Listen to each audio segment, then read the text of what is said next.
নমস্কার বন্ধুরা, ডিমস কিচেন চ্যানেলে তোমাদের অনেক অনেক অনেক স্বাগত। আশা করি সবাই ভীষণ ভালো আছো। আজকে ঝিনুকের একটা রেসিপি নিয়ে তোমাদের কাছে হাজির হয়েছি। এই রেসিপিতে এতটাই টেস্টি হয় যে মাংসের স্বাদকেও হার মানাবে। চলো আর বেশি না কথা বাড়িয়ে সোজাসুজি রেসিপিতে চলে যাওয়া যায়। এখানে আমি 150 গ্রামের মতন ঝিনুক নিয়েছি, ধুয়ে পরিষ্কার করে নিয়েছি খুব ভালো করে। এবার লবণ আর হলুদ মাখিয়ে নেব খুব ভালো করে।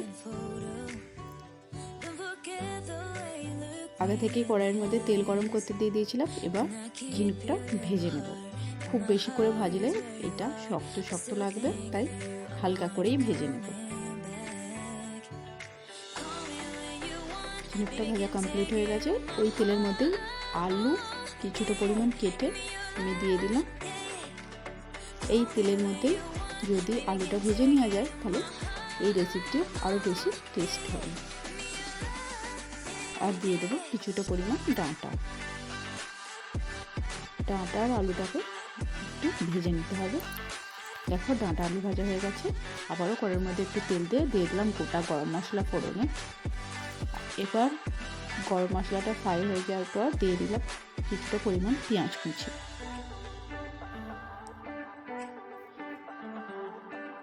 পেঁয়াজ কুচিটা একটু ফ্রাই করে নিয়েছি।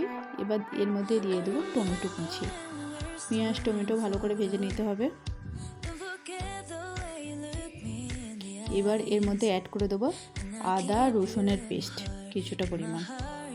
আদা রসুনটা একটু ভাজা হয়ে যাওয়ার পর আমি এর মধ্যে অ্যাড করে দেবো হলুদ গুঁড়ো,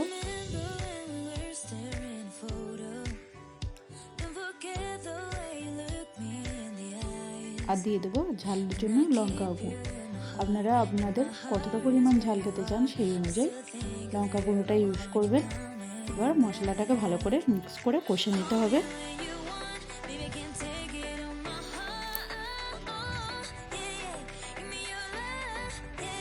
এবার এর মধ্যে অ্যাড করে দেবো পরিমাণ মতন লবণ।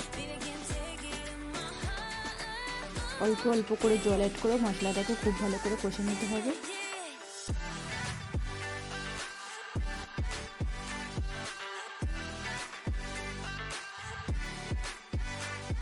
আমি প্রায় 5 থেকে 7 মিনিটের মতন মশলাটাকে খুব ভালো করে কষিয়ে নিয়েছি।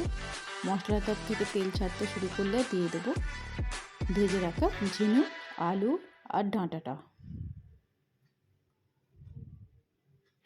সমস্ত কিছু প্রায় মশলার সঙ্গে 3 থেকে 4 মিনিটের মতন কষিয়ে নেব।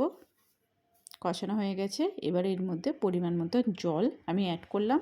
গরম জল এখানে আমি দিয়েছি যাতে রান্নার টেস্টটা বেশি ভালো আসে। একটু ফুটে যাওয়ার পর এর মধ্যে দিয়ে দেব ধনিয়া পাতা কুচি। আমি আবারও মিডিয়াম ফ্লেমে 5 মিনিটের জন্য এটা ঢেকে দেব।